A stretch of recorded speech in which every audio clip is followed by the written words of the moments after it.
Mercredi 19 février 2020, première destination le Burkina Faso avec le quotidien Le Pays. Et Boubacar Dianda, secrétaire général du SINATRAP, de mettre en garde. Il n'y aura pas de recettes cette année du côté des péages, 3 points de suspension. Et la même actualité de revenir en manchette du quotidien L'Information pour tous. Statut du personnel des péages du Burkina, sans statut du personnel des péages, pas de recettes en 2020. Grève de 72 heures du SINATRAP BF à partir du 27 février prochain.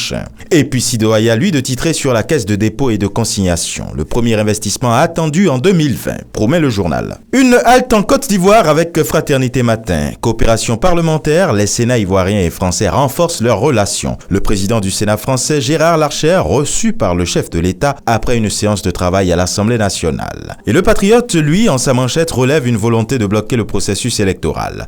PDCI, EDS, CDRP, FPI, GPS, URD, ces gens-là rêvent debout, lit-on en manchette de ce journal. Que de mauvaise foi et d'irresponsabilité. Peut-on lire plus loin? Le Nouveau Réveil, lui, estime que concernant le dialogue sur le code électoral, Gon a échoué. L'opposition veut un dialogue direct avec Ouattara. Et le journal d'annoncer également que le président Ouattara rencontre les évêques ce jour à 17h30. Le jour plus titre sur le FPI, Front Populaire Ivoirien. Gbagbo relance la guerre des clans.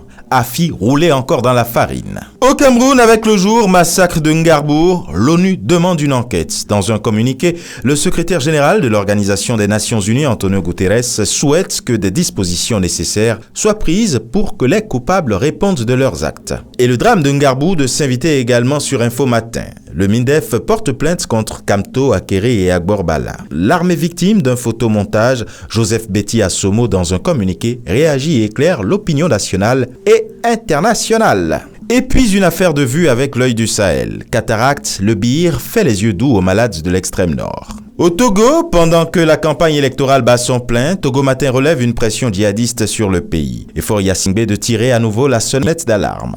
Au Gabon, l'Union note un sourire pour 400 000 élèves. Grâce au programme Smile, lancé hier par le coordonnateur général des affaires présidentielles Noureddine Bongo Valentin, 400 000 élèves inscrits dans des écoles publiques à travers le pays vont bénéficier de soins de santé gratuits. Avec à la clé, bilan, examen dentaire, test d'hémoglobine ou de glycémie aléatoire, consultation en ophtalmologie, etc. Avec la presse du jour, élections communales et municipales de mai 2020, près de 7 milliards pour couvrir toutes les dépenses. Et puis enfin, du côté du royaume chérifien, Le Matin dit que la présidence du ministère public prépare les magistrats du parquet et les officiers de la police judiciaire à mieux lutter contre les crimes financiers.